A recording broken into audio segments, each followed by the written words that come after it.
2. 질투는 인생의 독약이다. 질투는 이 세상에서 가장 쓸데없는 감정 중 하나입니다. 질투는 인간의 이성을 마비시키고 상상할 수 없는 엄청난 불행을 빚기도 합니다.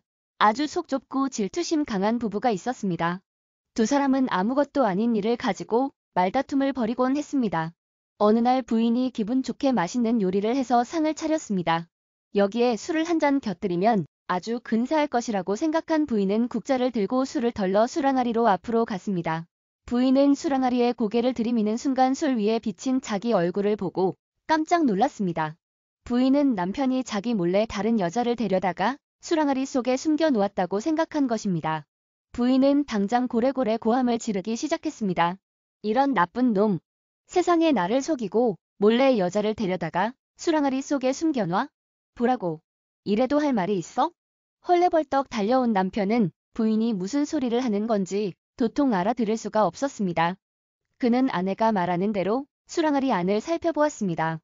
그 안에 웬 남자가 숨어 있는 것을 보고 남편도 다짜고짜 소리를 지르기 시작했습니다. 이런 나쁜 년, 내가 남자를 집안에 끌어들여 이 항아리 속에 숨겨둔 것이 분명한데 오히려 나한테 뒤집어 씌우다니. 좋아, 언제까지 그렇게 말할 수 있나 보자고.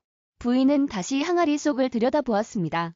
보이는 것은 역시 방금 전에 보았던 그 여자였습니다. 부인은 남편이 자기를 무시하고 희롱한다고 생각하자 끓어오르는 분노를 참을 수 없었습니다. 내가 도대체 나를 뭘로 생각하길래, 도대체 뭘 믿고 이렇게 나를 기만하는 거야?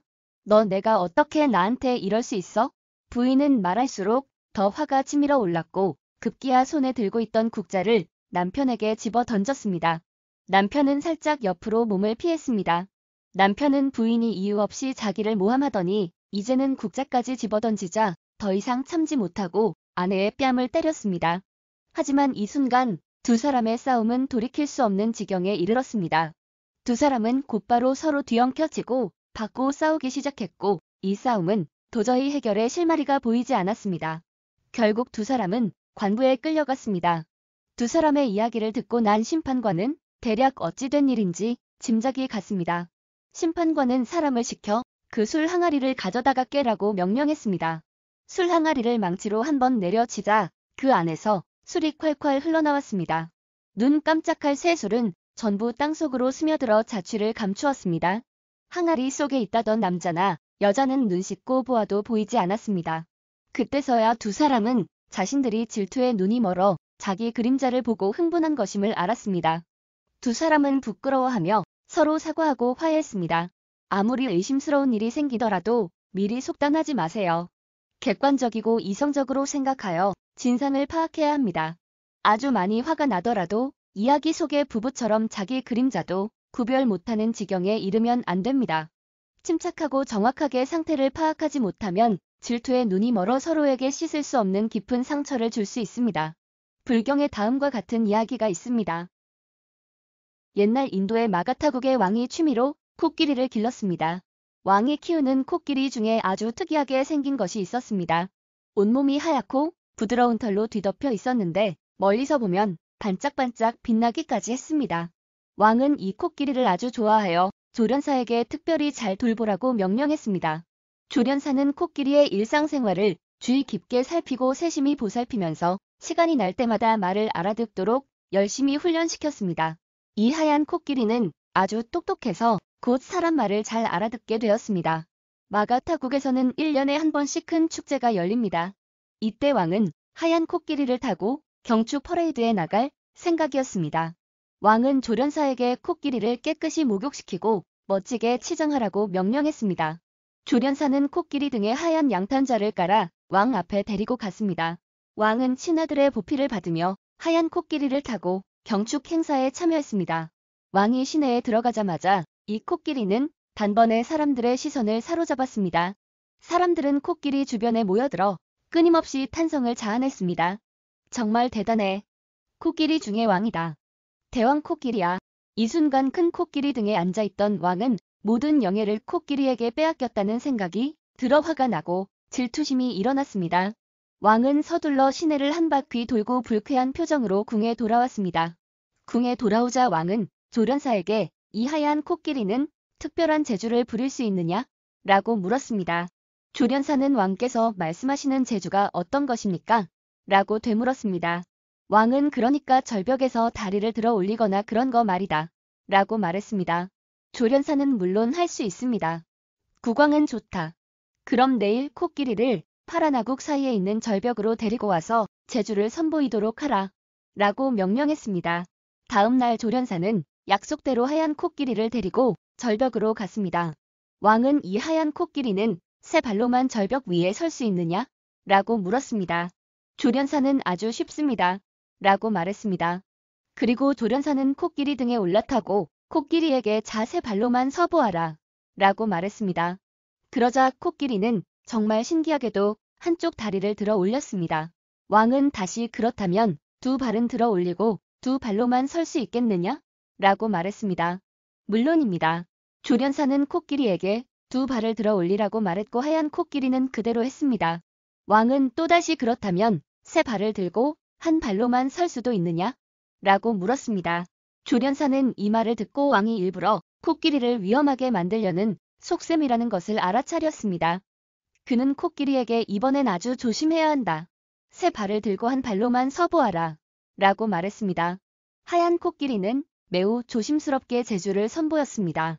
주변에 모여든 관중들은 모두 열렬히 박수치고 환호했습니다. 왕은 환호하는 군중을 보자 더욱 불쾌해졌습니다. 이번에는 그렇다면 뒷발까지 전부 들어 올리고 허공으로 솟구칠 수 있겠느냐? 라고 말했습니다.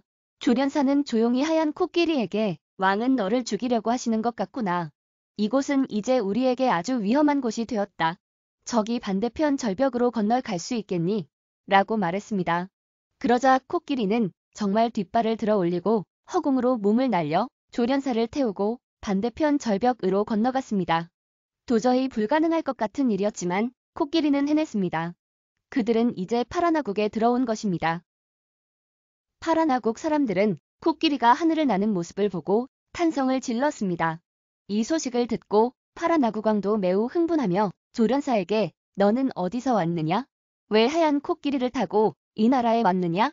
라고 물었습니다. 조련사는 파라나국 왕에게 사실대로 털어놓았습니다. 왕은 조련사의 말을 듣고 어찌하여 사람이 코끼리에게 질투를 느낄 수 있단 말이냐? 라며 탄식했습니다. 당신이 누군가를 질투하여 그 사람을 쓰러뜨렸다면 당신이 그 사람보다 뛰어나다는 것을 증명할 수는 있습니다. 그러나 당신이 모든 면에서 뛰어난 것은 아닙니다. 최소한 당신은 의지력이나 정신적인 면에서는 완벽한 실패자인 것입니다. 질투는 다른 사람의 행동에 대해 일종의 불만을 표시하는 행위입니다. 질투는 자신감 부족한 사람이 다른 사람에게 감정적으로 지배당할 때 생기는 것입니다. 질투는 모든 상황을 악화시킵니다. 그래서 영국의 시인 폰트라이트는 질투를 영혼의 황달이라고 말했습니다. 자신감이 넘치고 자신을 사랑할 줄 아는 사람은 질투 따위는 하지 않는 질투 같은 감정으로 자신의 마음이 조금이라도 흔들리는 것을 용납하지 않습니다. 칼라일은 대형 서점의 점장입니다. 그는 우연히 어떤 직원이 쓴 편지를 발견했습니다. 그 편지에는 자신에 대한 욕설과 조롱이 가득 담겨 있었습니다. 그를 무능한 점장이라고 폄하하면서 하루빨리 부점장에게 자리를 내주어야 한다고 적혀 있었습니다. 칼라일은 이 편지를 들고 당장 사장실로 찾아갔습니다. 그리고 사장에게 이렇게 말했습니다. 사장님, 저는 비록 무능한 점장이지만 이렇게 훌륭한 부점장을 두고 있었습니다. 어쩌면 내가 채용한 직원들조차 나를 비난하고 있을지 모르지만 나는 내 밑에 이런 부점장이 있다는 것이 아주 자랑스럽습니다. 칼라일은 부점장을 조금도 질투하지 않았고 오히려 이렇게 능력 있는 부점장을 부릴 수 있다는 것에 큰 자부심을 느꼈습니다. 이 일이 있고 나서 사장은 오히려 칼라일을 더욱 신뢰하게 되었습니다. 사장은 칼라일이 도량이 넓은 사람임을 확실히 알게 된 것입니다. 자기보다 능력 있는 사람과 비교당하면서 심한 모욕까지 받았는데 전혀 질투하지 않고 그 사실을 겸허히 인정하고 오히려 기쁘게 받아들이는 것은 결코 쉬운 일이 아닙니다. 마이클 조던은 세계적으로 유명한 농구 스타입니다. 그의 농구 기술은 이미 전 세계가 인정했으니 다시 말할 필요가 없을 것입니다. 그러나 그가 전 세계 수많은 사람들에게 사랑받는 것은 단지 농구 기술 때문만은 아닙니다. 그의 훌륭한 인품과 처세술이 그의 농구 인생을 더욱 빛나게 해주었습니다. 스코티 피펜이 시카고 불스팀 내에서 조던을 능가할 수 있는 가장 뛰어난 신예로 주목받고 있을 때 조던은 피펜을 경쟁자로 생각하여 경계하거나 질투하지 않고 오히려 항상 그를 칭찬하고 격려했던 이를 사람들이 인상 깊게 기억하고 있었기 때문이었습니다. 조던은 시카고 불스가 우승을 하기 위해서는 반드시 조던 왕국이라는 이미지를 깨버려야 한다고 생각했습니다. 시카고 불스에는 조던 한 사람만 있는 것이 아닙니다. 혼자서는 절대 5명을 상대할 수 없습니다. 어느 날 조던은 피펜에게 우리 둘 중 누가 3점 슛을 더 잘 넣을까? 라고 질문했습니다. 당연히 당신이지요. 아니야 전에야. 조던은 강하게 주장했습니다. 당시 조던의 3점 슛 성공률은 28.6%였고 피펜은 26.4%였습니다. 그러나 조던은 이렇게 설명했습니다. 피펜의 3점 슛 투구 동작은 매우 안정적입니다. 그는 확실히 3점 슛에 천부적인 능력이 있어요. 앞으로 더 좋아질 것이 확실합니다. 그러나 내 3점 슛 동작에는 아주 문제가 많습니다. 또 조던은 자신은 덩크슛을 넣을 때 주로 오른손을 이용하고 왼손은 그저 보조적인 역할을 할 뿐이지만 피펜은 양손을 모두 사용할 수 있으며 특히 왼손 덩크슛 능력이 아주 뛰어나다고 칭찬을 아끼지 않았습니다. 이것은 피펜 자신조차도 미처 깨닫지 못했던 사실이었습니다. 조던은 자기보다 3살 어린 피펜을 친동생처럼 생각했습니다. 조던은 피펜이 좋은 경기를 펼치면 자기 일처럼 기뻐했습니다. 조던은 겸허히 자신을 낮추고 팀원의 자신감을 고취시켜 최고의 팀워크를 만들어냈습니다. 이렇게 하여 시카고 불스는 연승 행진을 이어갈 수 있었습니다. 1991년 6월 미국 프로농구 최종 결승전에서 피펜은 혼자 33득점을 기록하여 30점을 기록한 조던을 앞질렀습니다. 그리고 피펜은 그 시즌 17경기 총득점에서도 조던을 앞질렀습니다. 이것은 얼핏 보아 피펜 개인의 승리 같지만 조던의 승리이기도 했습니다. 또한 시카고 불스의 승리이기도 했습니다. 질투는 재능과 의지력이 부족할 때 나타납니다. 볼테르는 재능과 의지력이 부족한 사람은 쉽게 질투를 일으킨다 라고 말한 바 있습니다. 자신이 남보다 못하다는 생각이 들 때 불쾌한 감정을 가장 쉽게 해결할 수 있는 방법이 질투입니다. 그러나 질투를 남발하면 얼마 못 가 주변 사람들이 모두 등을 돌리고 떠나갈 것입니다. 이렇게 고립무원이 되면 인생에는 더 이상 아무런 발전도 있을 수 없게 됩니다. 영국의 시인 바이런은 나를 사랑하는 이에게는 한숨 짓고 나를 미워하는 이에게는 웃어주어라 라고 말했습니다. 우리는 최대한 평화롭고 화목한 마음을 유지해야 합니다. 질투는 인생에 아무 도움도 주지 못합니다. 내가 서고자 하는 자리에 남을 먼저 세우고 내가 도달하고자 하는 곳에 남을 먼저 도달하게 하라 라는 속담이 있습니다. 다른 사람의 성공에 질투할 것이 아니라 그것을 본보기 삼아야 합니다. 지금까지 질투는 인생에 있어서 독약과 같다고 말씀드렸습니다. 끝까지 시청해 주셔서 감사합니다.